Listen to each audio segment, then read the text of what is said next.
נחלום איזשהו תפקיד, נחלום בן אדם, וזה יקרה. בשלבים מוקדמים, גיוס לא טוב פשוט יכול להרוג את החברה. פשוט ככה.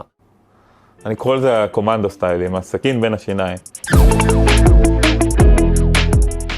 התחלנו בניסויי כלים, התחלנו ב-POC, בנינו, ייצרנו הכנסות לחברה, גייסנו משקיעים, ורק אחרי כל זה ניגשנו ממש לגייס את העובדת הראשונה.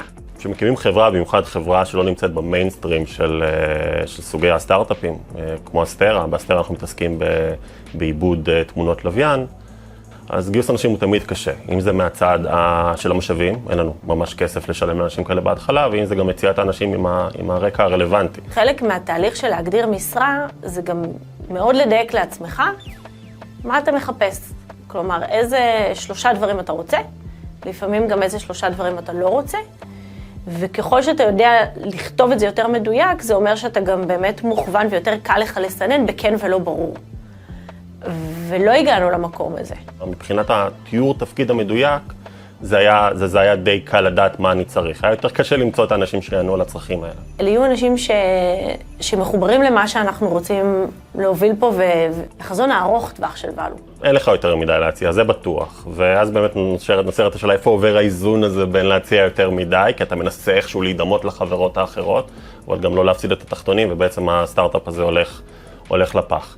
בהתחלה אתה מציע שכר שכנראה הוא נמוך מדי, ולאט לאט אתה מבין לאן השוק הולך. זה ניסוי וטעייה.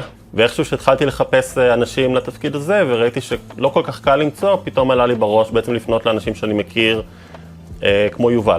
זה היה קצת, אני חושב שבאותה תקופה זה היה לא התהליך הכי סדור. היה זה רעיון ככה מקיף, ונכנסתי לחברה. כאילו היה קליק, זה ממש אהבה ממבט ראשון, אילנה.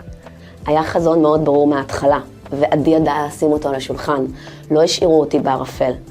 ככל שגייסנו עוד ועוד עובדים, אז גם למדנו לדייק וגם למדנו שעל כל אינטואיציה חייבים לאזן. אז אם פאונדר מאתר מישהו שבאמת רוצה להיות כאן, וגם יודע לספר על עצמו באיזושהי סביבה מציאותית, אז זה כבר התחלה טובה לאותו אדם.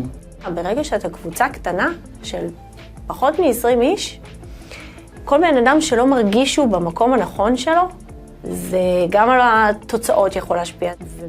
גם בתקציבים, או חודש או חודשיים של שכר למישהו שהוא לא מתאים, זה משמעותי בתקציב, מרגישים את זה. אני כן יכול לחשוב על 2 עובדים בעבר של החברה שלא בהכרח התאימו, שאולי בדיעבד כן התהליך שלהם היה צריך להיות יותר רציני טיפה, יותר לבחון את הרקע ופחות לסמוך על האינטואיציה אולי. כן, היו מקרים כאלה.